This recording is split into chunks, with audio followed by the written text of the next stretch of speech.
E aí, pessoal, estamos de volta aqui no canal Coach de Quadrinhos para mais uma edição do quadro Resenha do Coach. Roda a vinheta, Damásio! A obra sobre a qual eu vou falar hoje é o álbum em quadrinhos Sherlock Time, lançado neste ano de 2020 pela editora Comics Zone. O álbum é de autoria do roteirista Hector Osterheld e do desenhista Alberto Breccia, ambos argentinos.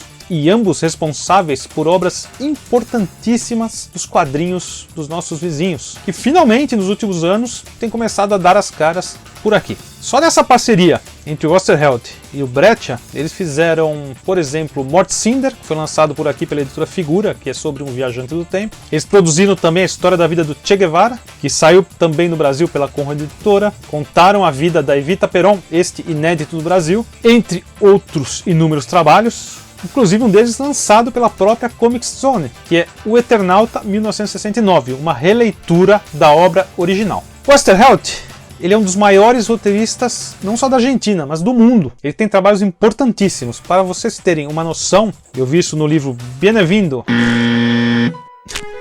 Eu vi isso no livro... Bienvenido. Eu vi isso, eu li isso, eu soube disso no livro Bienvenido, Para vocês terem noção, eu soube disso no livro Bienvenido, um passeio pelos quadrinhos argentinos do professor e jornalista Paulo Ramos. Em 2004, o governo argentino, o governo federal, por meio da Secretaria da Cultura, decretou todo o trabalho do Osterheld como sendo de interesse cultural nacional. Tamanha a importância e o impacto da obra desse roteirista. Osterheld, ele era um militante, ele era contra a ditadura, contra a censura. E no ano de 1976 teve um golpe na Argentina, A partir daí eles tiveram uma ditadura militar bem severa. E o roteirista argentino desaparece no ano de 1977, justamente capturado aí pela ditadura. Não se sabe exatamente a data da morte dele, mas ele nunca mais foi visto a partir de então. Não só isso, mas as 4 filhas dele, que também eram militantes, todas também, infelizmente, sumiram durante essa terrível ditadura. Sua obra, sem dúvida, mais importante é O Eternauta. Os 2 títulos originais foram lançados no Brasil pela editora Martins Fontes, com desenhos de Francisco Solano Lopes. É uma história poderosíssima, E meio que uma analogia aí com ditadura militar. Sobre uma invasão alienígena, começam a matar os habitantes da Argentina e um grupo de pessoas que tenta, de todas as maneiras, resistir a isso. A edição da Comics Zone, uma releitura com arte do Alberto Breccia.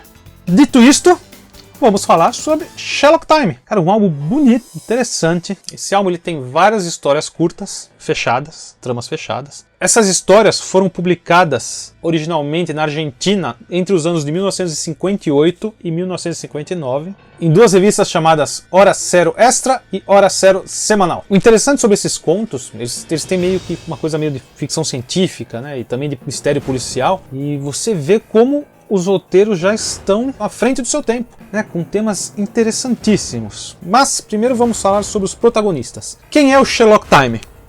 Boa pergunta.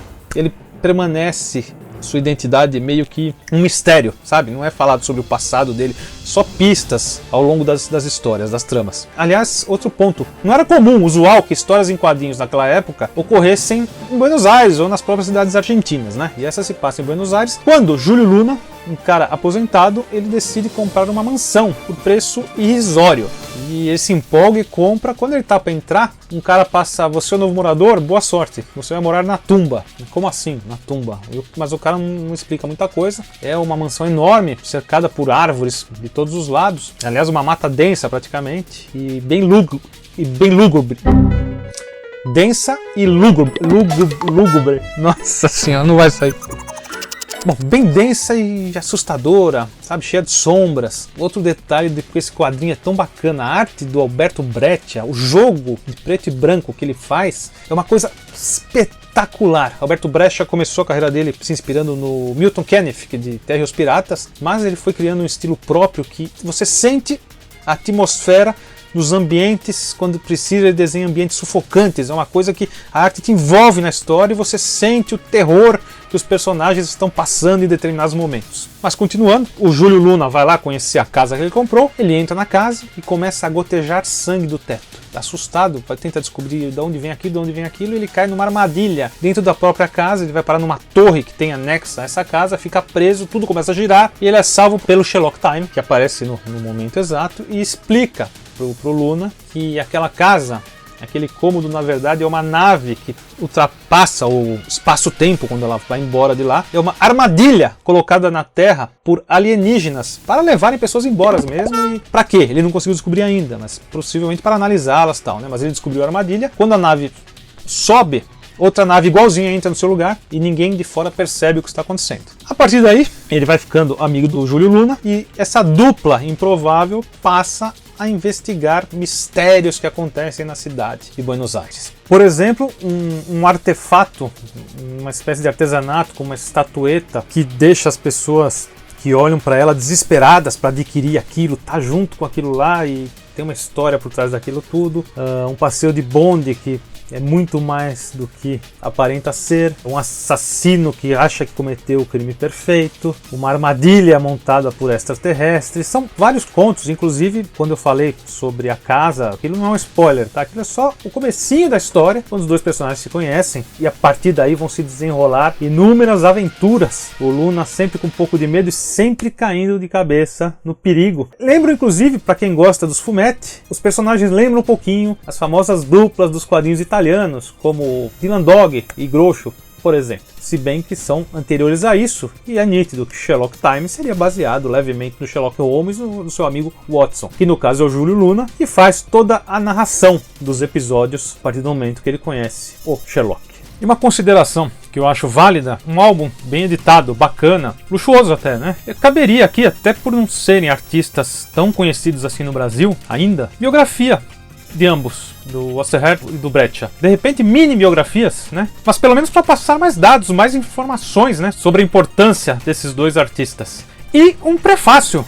Seria bacana um prefácio contextualizando a obra, o momento no qual foi publicada, né? O motivo do sucesso, coisas do tipo. Teria sido interessante e bem válido. Acho que caberia bem na edição e sinto que ficou faltando.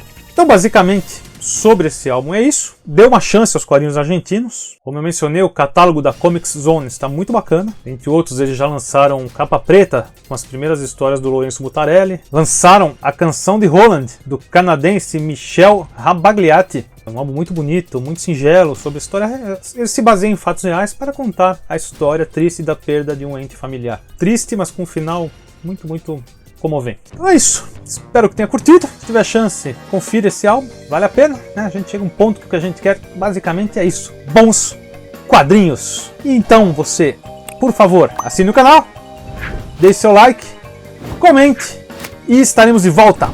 Logo, logo, rapidinho, vapt-vupt, com mais um episódio aqui no canal Coach de Quadrinhos. Um grande abraço, até a próxima.